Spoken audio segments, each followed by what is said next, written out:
Guys, నమస్తే guys. ఎలా ఉన్నారు? అంతా బాగున్నారా? అందరూ బాగుండాలి, అందులో ఈశ్వర సదా ఉండాలి గాయస్.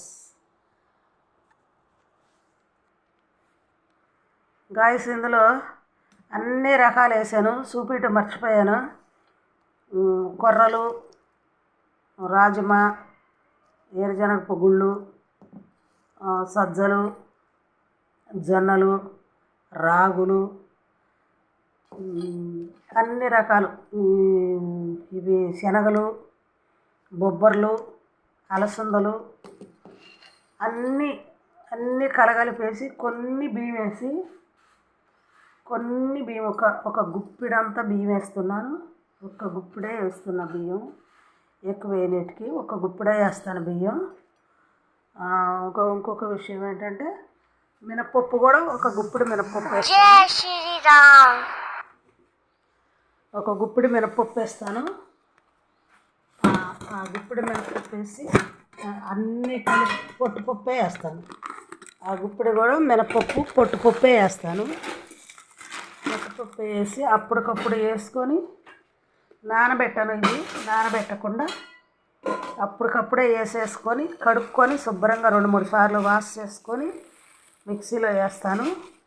ఆ దోశ వేసుకొని తింటాను గాయస్. నేను దీంట్లో అవి పచ్చపెసలు కూడా వేసుకోవచ్చు. పచ్చపెసలైనా నల్ల పెసలైనా వేయని. ఇదిగో గాయస్, మినపప్పు కూడా ఇప్పుడు వేస్తున్నాను.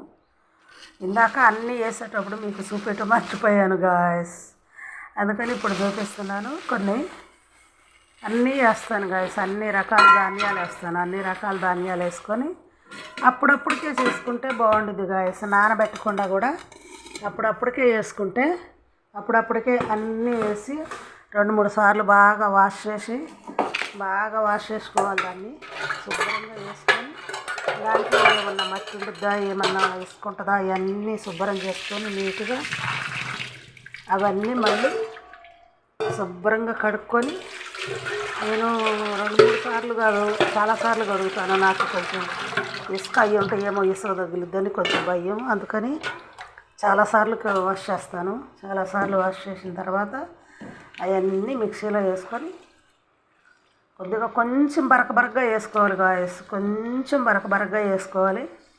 దోశ బాగా వచ్చింది, బాగుంటుంది కూడా. డైట్ చేసే ప్రతి వాళ్ళకి ఇది పనికొస్తుంది గాయస్. నచ్చితే చూడండి, లైక్ చేయండి, షేర్ చేయండి, సబ్స్క్రైబర్ చేసుకోండి గాయస్. ఓకే గాయస్, ఉంటాను. బాయ్.